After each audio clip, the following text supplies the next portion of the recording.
Hey, good morning. This is Mayor Valensky with Driving Markets. Let's kick off. So I want to discuss today recession and GDP. So GDP is the gross domestic product. That is the measure used whether an economy goes into a recession or not.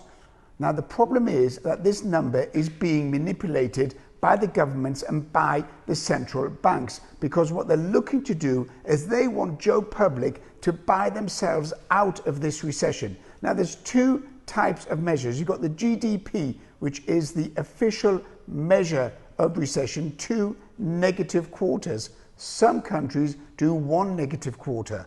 However, last year the US went into 2 negative quarters of GDP and they did not call it a recession. Probably because it's the Biden administration does not want to declare a recession during its governorship. Therefore, they didn't call it a recession, and what they do is they dance around the actual topic. They don't really answer the questions. However, the US was officially in recession according to the GDP measure.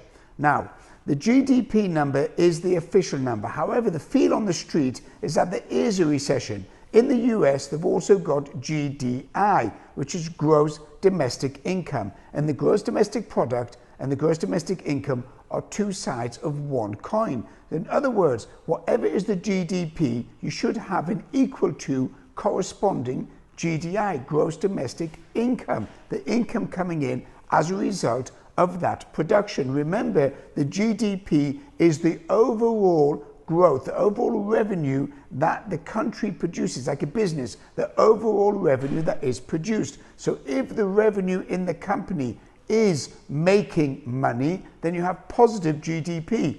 If the company, in this case USA Limited or UK Limited, is losing money, then you have a negative GDP. But what's interesting is that the GDI, the gross domestic income in the US, has been miles apart from the GDP over the last 12 months. So according to GDI, gross domestic income, then we have an official recession, well into official recession, running at around about minus 240 billion US dollars. That's the difference between that and the GDP. So you don't really have a diversification of the GDP and the GDI. It's too far apart. And because it's so far apart, it's clear that these numbers are being manipulated by the Central Bureau and by the governments and by the central banks, because they're hoping to fool Joe Public.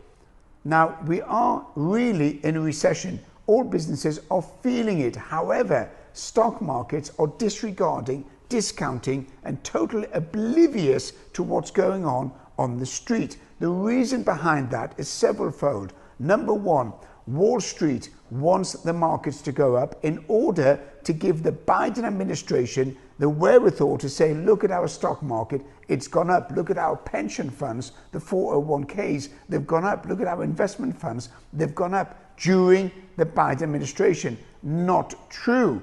In addition to that, Biden also wants the market to go up so he can say during his administration, the markets went up.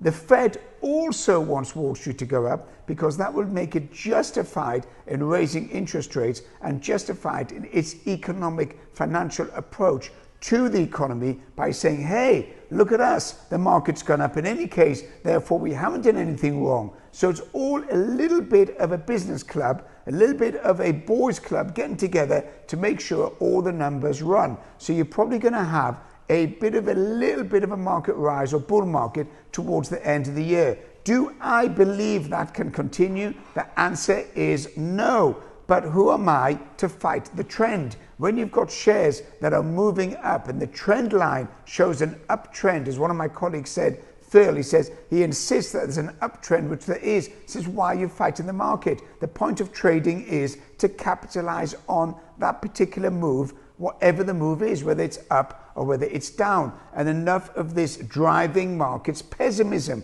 Well, it's not pessimism so much, because I would be a buyer of the markets, obviously, if it was a lower level.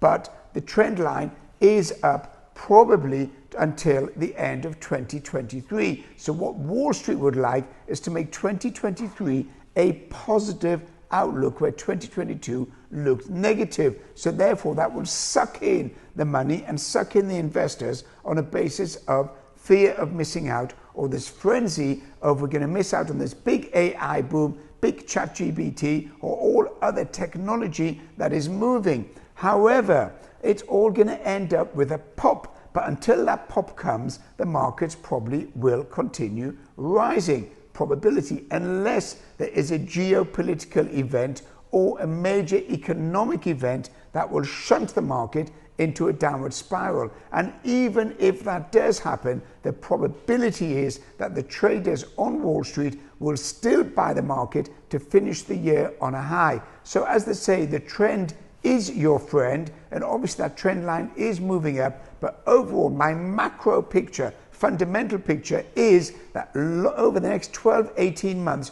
you're going to see a significant downturn in markets, whether it's US, Europe, or in the UK. So you need to be prepared for that. However, the central banks and the governments don't want people like me telling you that you should be prepared because we're entering a recession. They like to paint a complete rosy picture that everything's fine, everyone keeps marching on towards the end of this cliff. Let's follow the car in front of me. You know those drivers, they just look at the number plate, like the women drivers, they look at the number plate in front of them. The cars are going to the end of a cliff. Doesn't matter, as long as that car's moving, I'm going to follow that car. And that's really where we're at with the present financial markets. Everyone is following the trend, and along comes driving markets and says, no, this trend is not going to continue, but shares are continuing moving up. Looking at individual stocks, you've got Tesla looking to test the 300 level. It's just being moved up all the way. And on fundamentals, you could say it's overpriced, but on emotions, it's not. It's selling huge amounts of cars. It's got revenue coming in. It's expanding around the world. So it looks like a great share to get involved in. It is a great share to get involved in, but when I talk about a great share, I'm not talking about necessarily at these levels. However, the trend line on Tesla is up, including Amazon. Also, Meta trend line is up. Also, Apple trend line is up. All the technology sector is up, the trend line. So the trend is your friend, follow the trend. However, be aware that when it does turn, it's going to spit you out, and it then turns into a bear market. 2024, I expect to see between 25 and 30% drop in financial markets and in all of those assets that are massively overpriced. I think we're going in for a massive bear market, and I think we're going in for a property crash in 2024. You can subscribe, you can share, you can comment, you can share it around. More than happy to have your feedback. Special message for Errors who is listening. I got your message. Thank you very much for that. I appreciate it. Always great to have some good feedback, Errors. Thanks a lot. And one particular tip, remember I said yesterday, Eco Petrol. Look at Eco Petrol. It's a Colombian-backed asset. It's on the stock market, and it's 80% owned by the Colombian government. Probably good time to get involved. It's going to have a 16 to 20% upward trend on that one. Okay, Mayor Walensky with Driving Markets, and hi to Errors. Speak to you later.